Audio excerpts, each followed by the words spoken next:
Yep. Okay. Yep, I'm ready.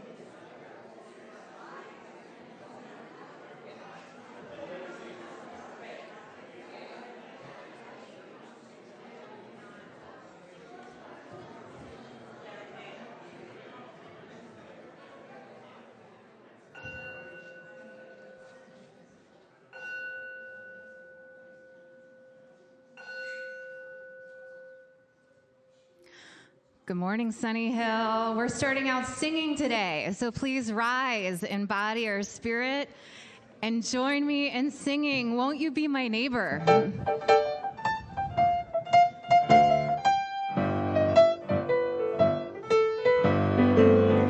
It's a beautiful day in this neighborhood, a beautiful day for a neighbor. Would you be mine?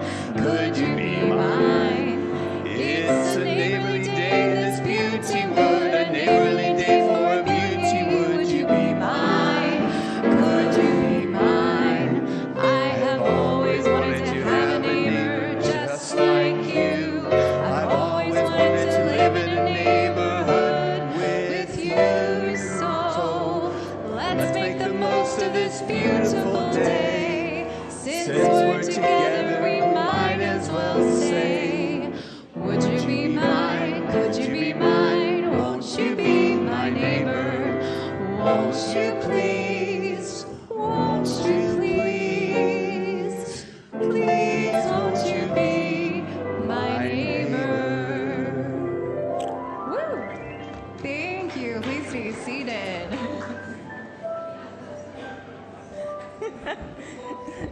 Good morning. Starting service like that just makes you put a big smile on your face, doesn't it? Welcome to the Unitarian Universalist Church of the South Hills, also known as Sunnyhill. It is so good to see everyone here this morning. Our mission here at Sunnyhill is to create a more just and compassionate community within and beyond our walls. My name is Mary Jo Hennessy, and I serve as a worship associate for this congregation. And if you are standing in the back, there's a lot of seats up front right here. So come on down, plenty of seats. If you are a newcomer or a visitor to our congregation, please go to sunnyhill.org and click on the button that says New to Sunnyhill to receive more information about our congregation and receive our weekly email newsletter called The Beat. It will arrive on Wednesdays and gives you all the information about our very vibrant, busy congregation, all the events that are coming up, and ways you can get involved. If you would like to be greeted as a newcomer after the service, please take a red mug, and members will seek you out to make sure you are warmly welcomed. And for those of you joining online today, please say hello or good morning in the comments on Facebook or YouTube. We'd love to know you're out there and hear from you, and a very good morning to you as well. And for all of those here in person, a gentle reminder, time to shut down those electronic devices so we are enjoying the service without buzzing or ringing. Today's service is titled The Radical Theology of Fred Rogers. Pittsburgh children's television icon Fred Rogers preached and practiced a radical theology which advocated cultivating empathy for all, making sure that every child was cared for, and loving your neighbor as yourself. What can we learn from Mr. Rogers today? And now an announcement.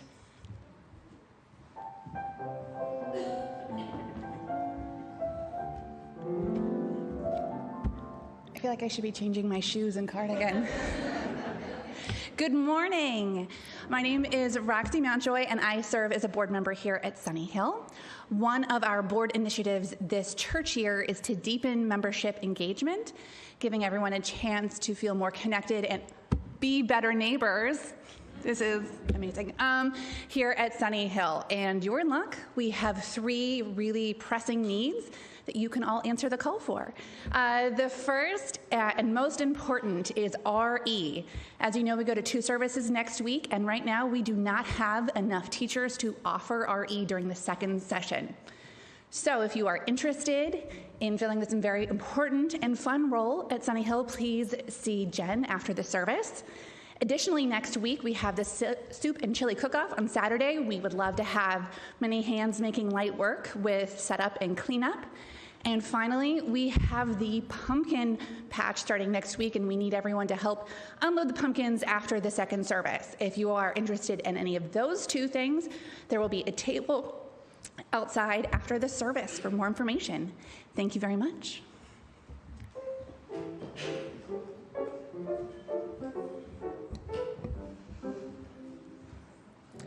Our opening words were written by Fred Rogers. All of us, at some time or other, need help. Whether we're giving or receiving help, each one of us has something valuable to bring to this world. That's one of the things that connects us as neighbors in our own way. Each one of us is a giver and a receiver. Now please join me in the words for lighting our chalice. We kindle our chalice in praise of the love that lights our way and warms our hearts. May the blessings of this day brighten our path and fill us with the glow of gratitude and rejoicing.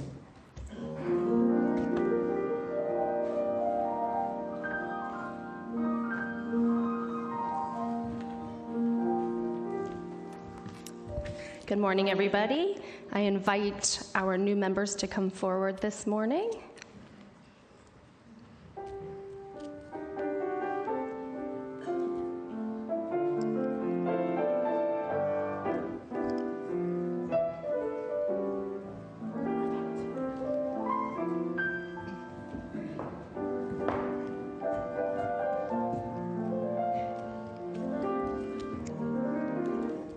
All right, everybody.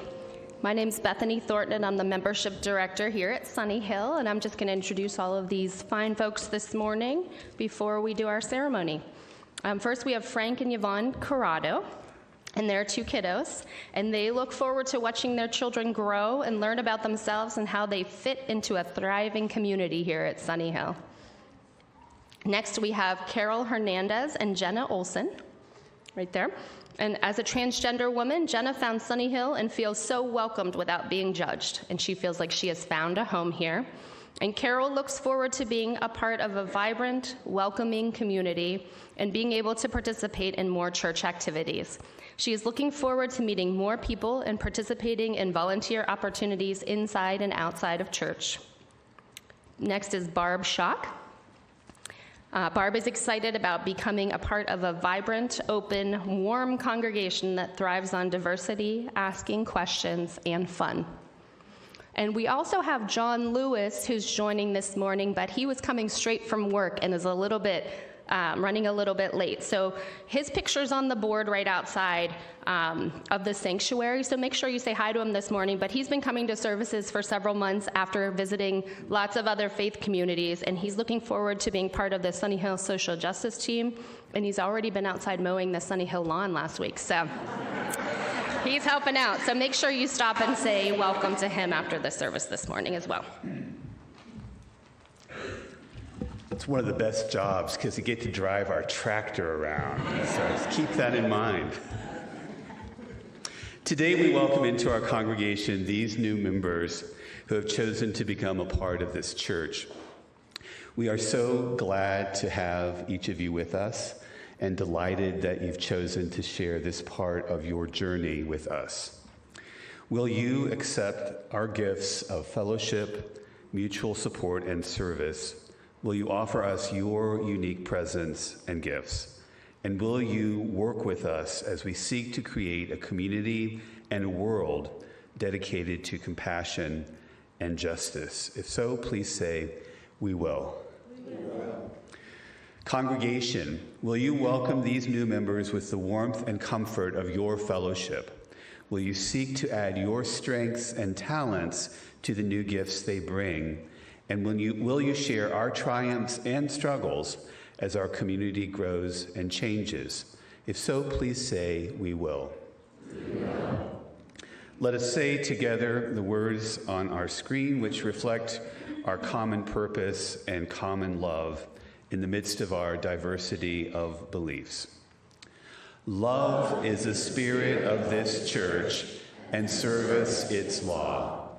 This is our great covenant, to dwell together in peace, to seek truth in love, and to help one another.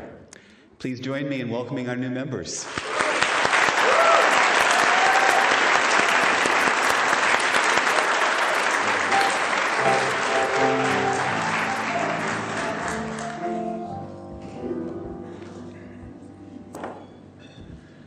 We also have a child dedication ceremony today. So would the parents and our child please come forward?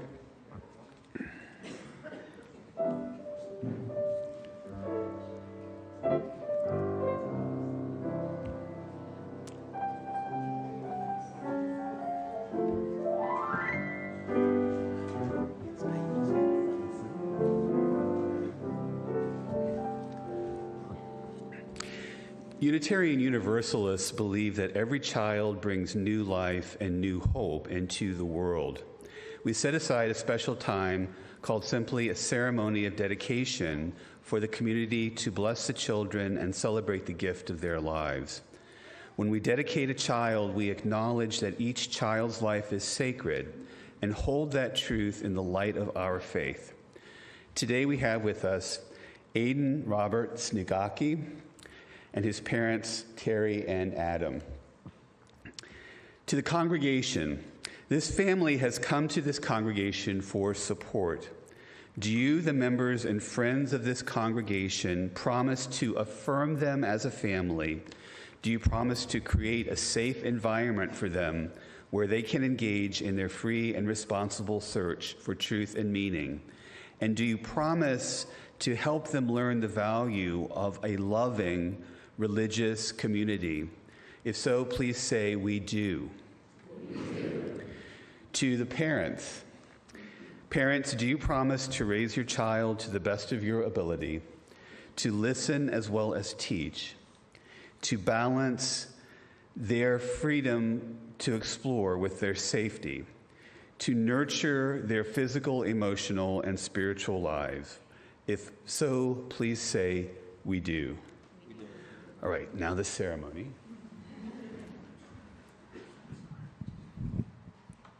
Got it.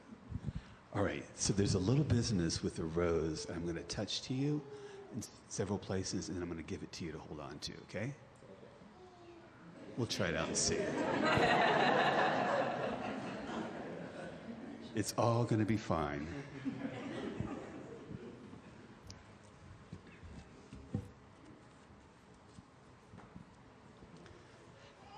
Aiden Robert, this rose touches your forehead that you might grow in wisdom, touches your mouth that you might taste the sweetness of life, touches your heart that you might always know love, touches your hands that you might find good work to do, and touches your feet that you might always find your path through life. Do you want to hold it? You can let your dad hold it too. That's all there is to it. Yeah. Please welcome Aiden into our congregation.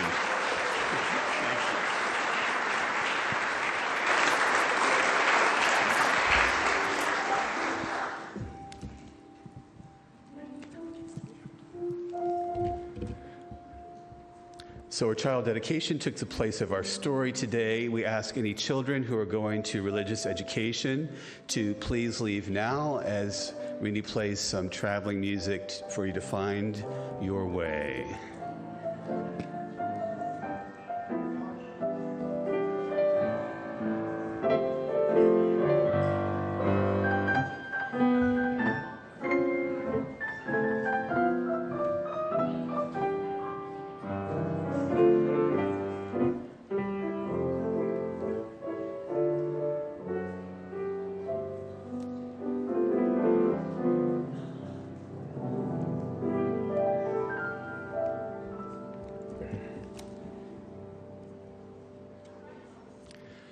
This is a time in our service when we share joys and sorrows that have been submitted by members of the congregation. After each joy or sorrow that I read, please respond by saying, "We hold you in our hearts." A sorrow from BK Kosmak, who says, "Please keep my friend Judy in your thoughts. She is dealing with complications after major abdominal surgery. Her doctors are optimistic, but are expecting improvement to take at least several months. To BK, her friend Judy, and family, we hold you in our hearts." Corey Vipperman submitted a sorrow. Peter Conkey was admitted on Friday to St. Clair Hospital with some health concerns. Please keep him in your thoughts. To Peter and his family, we hold you in our hearts. Finally, I wanted to share a sorrow on behalf of everyone regarding the conflict in the Middle East, in which hundreds of Palestinians and Israelis have already been killed. To all who are suffering from the effects of conflict and war in our world, we hold you in our hearts. Now, as we listen to music playing, we invite anyone who would like to do so to come forward, light a candle, place it in the sand, and then return to your seats. And you can come up on either side of the table.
Please join me in the spirit of meditation or prayer.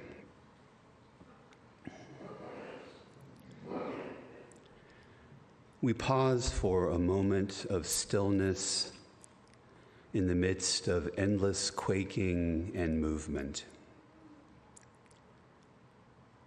We pause for a moment of quiet in the midst of noise and commotion all around. We pause for a moment of reflection in the midst of thoughtless actions and squabbles. We pause for a moment of compassionate togetherness in the midst of me-first self-righteousness. We pause for a moment of warmth in the midst of the gathering cold of indifference. We pause for a moment of peaceful repose in the midst of perpetual war and strife. We pause for a moment of deep contemplation in the midst of shallow scorn and ignorance. We pause now for a moment of silence.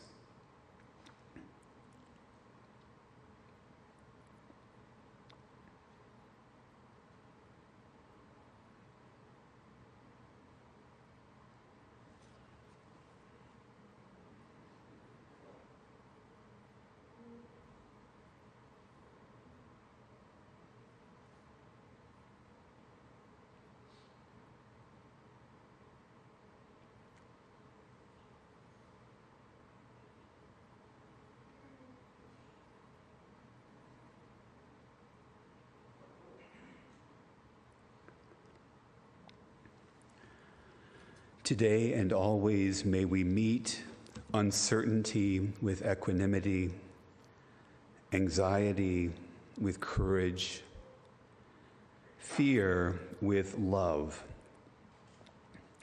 And may we immerse ourselves and all others in the comforting warmth of compassion and the clarifying light of justice.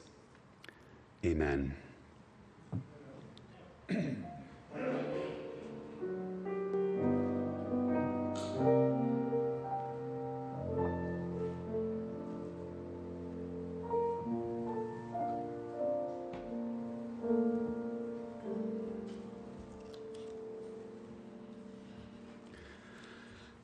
My sermon today is in the form of 3 reflections. After each one, we'll have a different piece of Fred Rogers music. And I'm thankful to Rini and to Mary for doing some extra work with the music today so that we can do that. Pittsburgh icon Fred Rogers was known far and wide as simply Mr. Rogers from the television program Mr. Rogers' Neighborhood. As described in a recent article, Rogers, who was born not far from here in Latrobe, Pennsylvania, had a difficult childhood. He was shy, introverted, frequently stuck at home because of asthma, and bullied for his weight. He'd play with puppets to entertain himself. He blossomed during high school, and after college wanted to go straight to seminary, but was drawn somehow to a new medium he found repugnant. For he said, "I went into television because I hated it so, and thought there's some way of using this instrument to nurture those who would watch and listen." There's just a lot in that quote about thinking innovatively and about what creative leadership looks like. He began working at WQED in Pittsburgh in 1954 as a puppeteer for the local children's program, The Children's Corner. He later did earn his Master of Divinity degree at the Pittsburgh Theological Seminary and was ordained as a Presbyterian minister. Eventually, Rogers developed his own show, Mr. Rogers' Neighborhood, a nationally syndicated public television program which he hosted from 1968 until 2001. He considered his work with children his ministry. If you look closely at the theology that undergirds much of Fred Rogers' work, you start to see just how radical some of his ideas were and how powerful they still are if we take them to heart. I am indebted to Rabbi Dania Ruttenberg for the idea for today's service, which I borrowed from an article she wrote and published on her website, Life as a Sacred Text. There are three particular components of Rogers' approach that I want to focus on this morning. The first has to do with the importance of talking about difficult things. As described in the Ruttenberg article, the very first week of Rogers' TV show in 1968, while the Vietnam War was raging, he opened up a conversation to talk about the war, power, and politics in an entirely preschool appropriate way. He just addressed the thing head on. And when Bobby Kennedy was murdered that same year, he did something that's pretty much impossible in our world today. Through his puppet tiger, he discussed the meaning of the word assassination. He knew that small children would be hearing this word and that they would be aware that something major had happened, and that most of the time, when adults are preoccupied with communal tragedy and trauma, children get left out to their own detriment. Better they should know in an age-appropriate way and be given the tools to cope than to be left out in the cold, as he put it, at the mercy of their own imaginations. So he prioritized and modeled naming true things and holding space to let children process them and deal with them, rather than trying to hide or minimize or gaslight because it seemed too hard. The song that Mary and Renee are about to perform, Did You Know?, serves as a segue into the next aspect of Fred Rogers' work that I'd like to highlight, the importance of cultivating curiosity and empathy.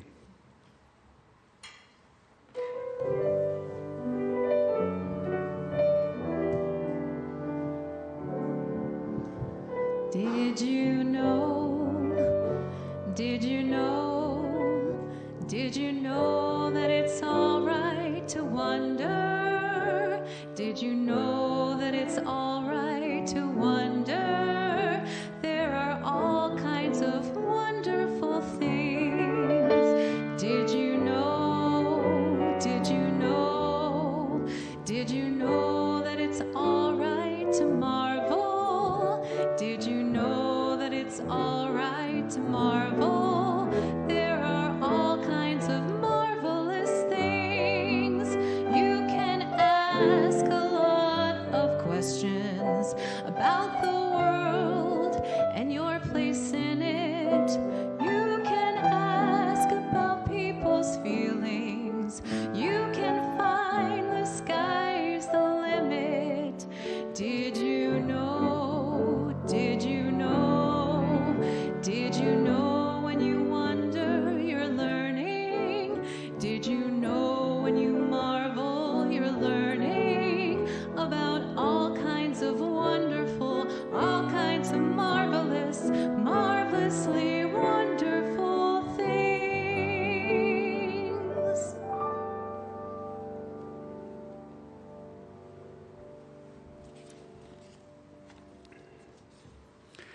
As I mentioned, another important aspect of Fred Rogers' philosophy was urging children and others to cultivate curiosity and empathy.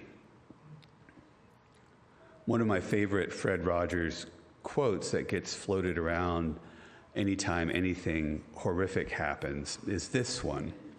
When I was a boy and I would see scary things in the news, my mother would say to me, look for the helpers.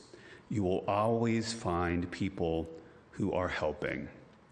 Rogers went on to say, to this day, especially in times of disaster, I remember my mother's words, and I am always comforted by realizing that there are still so many helpers, so many caring people in the world. This suggestion to look for the helpers is not a way of distracting from or denying tragedies. Rather, it is a way of cultivating curiosity and empathy rather than simply being lost in our own sense of overwhelming fear and sadness. When we look for the helpers, we start to become curious about what can be done in this moment to help. What can be done that gets us out of our own heads and gets us thinking empathetically about those who are most affected by this tragedy, and what can actually be done in this moment or in the future to be one of those helpers for someone else. It's a subtle but important shift to make. When a tragedy happens, we can simply be overwhelmed with our own emotions, which often freezes us in a place of inaction. Or we can choose to get curious about what our empathetic response might be. And some hints as to what that response might be can be found by noticing and emulating the actions of those already on the ground, doing what they can to help. It's how thoughts and prayers, well-intentioned as they might be, are transformed into meaningful action. If our response to tragedy stops at thoughts and prayers, then we are essentially stuck in our own heads. Noticing the helpers is a starting point for becoming unstuck, cultivating curiosity and empathy, and moving toward action. The third aspect of Fred Rogers' approach to his work that I'd like to highlight in just a moment is his truly radical approach to the idea of loving your neighbor as yourself.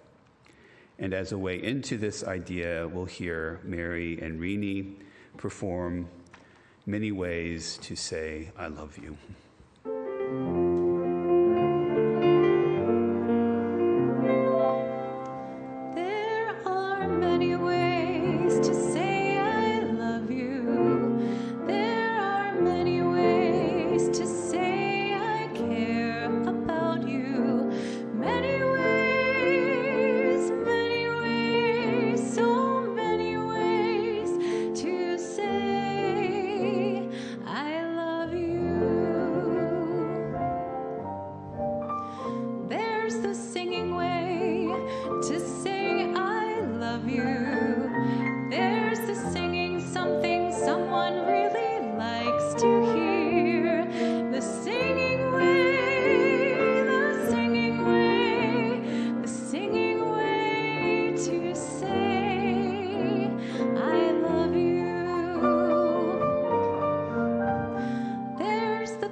Drawing special pictures for the holidays.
stretching, helping, drawing, being, and understanding. Love you.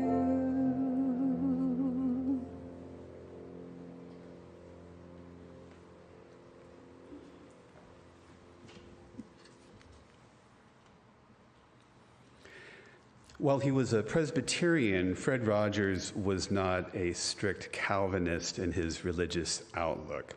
For Rogers, God was love. God was not some grumpy old white guy in the sky visiting all manner of plagues and violence upon hopeless sinners. God was love, as was the case for our Universalist forebears, by the way. And for Rogers, the concept of grace was something that each of us could both receive and give each and every day. Grace was something freely available to all and something in which everyone could participate. Grace is the unearned love that we have received freely, simply by virtue of being alive. Something that once received must be passed on to others. And at the center of Rogers' work was the truly radical notion that making sure every child and every person is cared for, safe, fed, and loved should be our number one priority. Every child, every person, not just the children that live in our house or on our street, though that's a pretty good place to start. Not just the children in our church or of our faith. Not just the children that look or sound or dress like us. Every child, every person must be cared for, safe, fed, and loved. The entirety of Mr. Rogers' neighborhood was an extended object lesson in loving our neighbor as ourselves. He took that little piece of scripture, originally from the book of Leviticus, love your neighbor as yourself, and built his entire life around it, including his television show, which was perhaps one of the most inspiring examples of living one's values that we will ever see. Rogers said, "Deep down, we know what matters in this life is more than winning for ourselves. What really matters is helping others win too, even if it means slowing down and changing our course now and again." Loving our neighbor means understanding that life is more than winning for ourselves. What really matters is helping others win too. The world is transformed for the better anytime we start living into this way of loving our neighbor as ourselves. I hope and pray that following Rogers' example, we will have the courage to talk about difficult things, that we will cultivate curiosity and empathy, and that we will strive to love our neighbors as ourselves, so that everyone might become, in the words of Fred Rogers, the best of whoever we are. May it be so. Amen.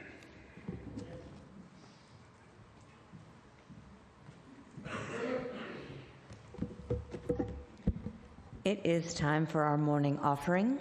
We do not have a designated offering this morning, so our collection will benefit Sunnyhill and help defray our operating expenses. And if you'd like to make a gift via our online giving system, you can do so by going to sunnyhill.org and click on the button that says Online Giving, and then follow the instructions. Yes, you can pull out your phones now. Or you can give by text at 412-324-3130. For those of you who are here with us in person, we'll be passing our offering baskets in just a moment. And as always, thank you everyone for your generosity.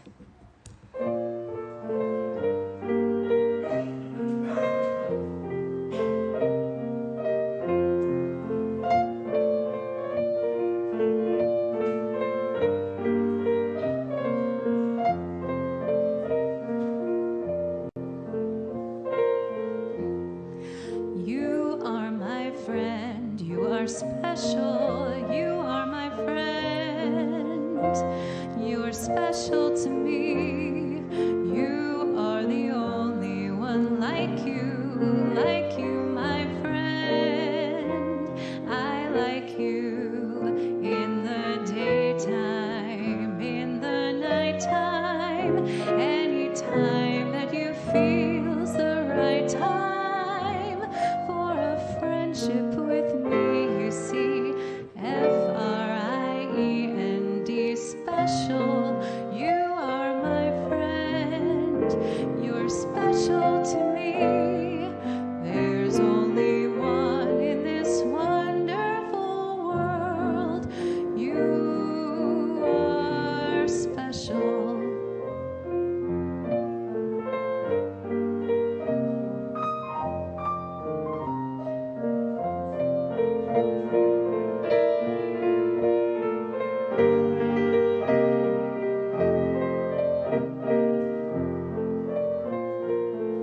In the daytime, in the nighttime, anytime that you feel's the right time for a friendship with me. You see, Friend,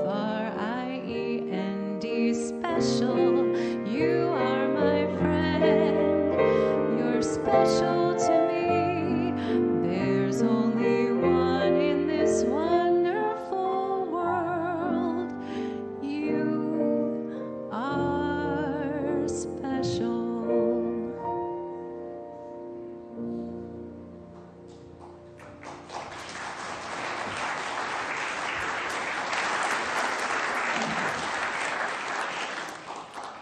Please join me in the words for extinguishing our chalice.